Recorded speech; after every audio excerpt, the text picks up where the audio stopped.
আসসালামু আলাইকুম ওরহমতুল্লাহি তাআলা ওয়া বারাকাতুহু। সম্মানিত মুসলিম ভাইয়েরা, মা বোনেরা, আমাদের অনেকে করে ছোট্ট সোনামণি রয়েছেন, ছোট মাসুম বাচ্চা রয়েছেন, যারা আমাদের আদরের টুকরা, কলিজা। তারা যখন আমাদের ঘরের ভিতরে অতিরিক্ত দুষ্টুমি করে, খাইতে চায় না, পড়তে চায় না, ঘুমাইতে চায় না, তখন আমরা যারা লালন পালন করি, আমরা অসহ্য হয়ে যাই।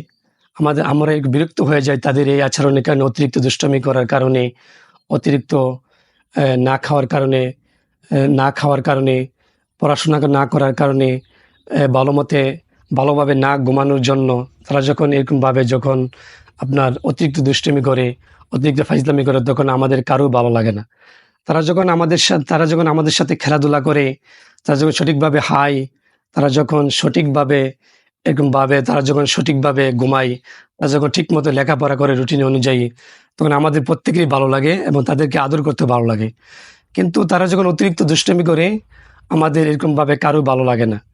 তো আমি আজকে আপনার সামনে ছোট্ট একটি অজিফা বলবো, যে অজিফাটার মাধ্যমে তাদের অতিরিক্ত দুষ্টামি, তারা যদি না ঘুমায়, না খায়, ঠিকমতো লেখাপড়া না করে, এগুলো আল্লাহ পাক রাব্বুল আলামিন দূরে সরে দিবেন, বা আল্লাহ পাক রাব্বুল আলামিন দূর করে দিবেন। তো অজিফাটা কয়েক মিনিটের ভিতরে আমি শেষ করব। আপনারা মনোযোগ সহকারে প্রথম থেকে শেষ পর্যন্ত না টেনে শোনা অনুরোধ করা হইল। অজিফাটা শুরু করার আগে আপনার সন্তানকে আপনি এরকমভাবে আপনার পাশে বসে দিবেন এবং আপনি সামনে থাকবেন। আপনি বাবা হোক আর মা হোক, পরিবারে কেউ হোক, যে কোনো একজন হই, আপনারা যখন উজু করে চলে আসবেন, উজু করার পরে আপনারা সাতবার দুরূদ শরীফ আদায় করবেন। সাতবার দুরূদ শরীফ, যে দুরূদ শরীফ পারেন ওই দুরূদ শরীফ আদায় করবেন।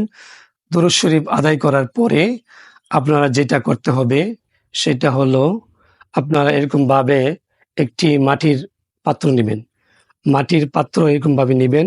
মাটির পাত্র নেওয়ার পরে আপনারা পড়বেন বিসমিল্লাহ সহকারে। দুরূদ শরীফ আদায় করার পরে বিসমিল্লাহ সহকারে ইয়া হাসিবু ইয়া মুকিতু, ইয়া হাসিবু ইয়া মুকিতু, ইয়া হাসিবু ইয়া মুকিতু, এভাবে 7 বার পাঠ করবেন। 7 বার পাঠ করার পরে যে পাত্রটা রয়েছেন, এই হালি পাত্রটার ভিতরে এভাবে 3 বার ফু দিবেন। 3 বার ফু দেওয়ার পরে এই হালির পাত্রটাকে আপনারা পানি দিয়ে ধৌত করে এই পরিষ্কার পাত্রটাকে পানি দিয়ে ধৌত করে আপনার সন্তানকে সকালে, দুপুরে, রাতে প্রতিদিন 3 বেলা খাওয়াবেন। প্রথমে যখন আপনি এই দোয়াটা পড়বেন বা এই নামগুলা পড়বেন, আল্লাহ পাক রাব্বুল আলামিনের নামগুলা পড়বেন, তখন আপনি পাত্রের মধ্যে কোনো পানি রাখবেন না, খালি একটা পাত্র রাখবেন। খালি পাত্রের ভিতরে আপনি 7 বার ইয়া হাসিবু ইয়া মুকিতু আদায় করার পরে তারপরে আপনি হালি পাত্রটার মধ্যে ফু দিবেন। হালি পাত্রটার মধ্যে ফু দেওয়ার পরে তারপর এই হালি পাত্রটা ধৌত করে আপনার সন্তানকে খাওয়াই দিবেন। 3 বেলা খাওয়াবেন, সকালে, দুপুরে এবং রাতে 3 বেলা পানিটা খাওয়াবেন। এভাবে আপনি 40 দিন পর্যন্ত এই আমলটা করতে থাকবেন। 40 দিন আমলটা করার পরে দেখবেন ইনশাআল্লাহ ওয়াজাল আল্লাহ পাক রাব্বুল আলামিনের বরকতে আপনার সন্তান খুবই ঠান্ডা হয়ে গেছেন, অতিরিক্ত দুষ্টামি কমে গেছেন, ভালোভাবে ঘুমাচ্ছেন, রুটিন অনুযায়ী লেখাপড়া করছেন এবং বেশি বেশি খাচ্ছেন। এরকম সুন্দর এক পরিস্থিতি তৈরি হবে। তখন আপনার ক্লান্তি, তখন আপনার অসুস্থতা, তখন আপনার অসহ্যতা আস্তে আস্তে চলে যাবে।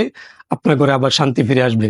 যদি ভালোভাবে সঠিক নিয়মে, সঠিক অনুযায়ী এটা আদায় করতে পারেন, আমি আশা করি আল্লাহ পাক রাব্বুল আলামিন তার ইয়া হাসিবু এবং মুকিতু নামের বরকতে আল্লাহ পাক রাব্বুল আলামিন আপনাকে আমাকে মাফ করে দিবেন।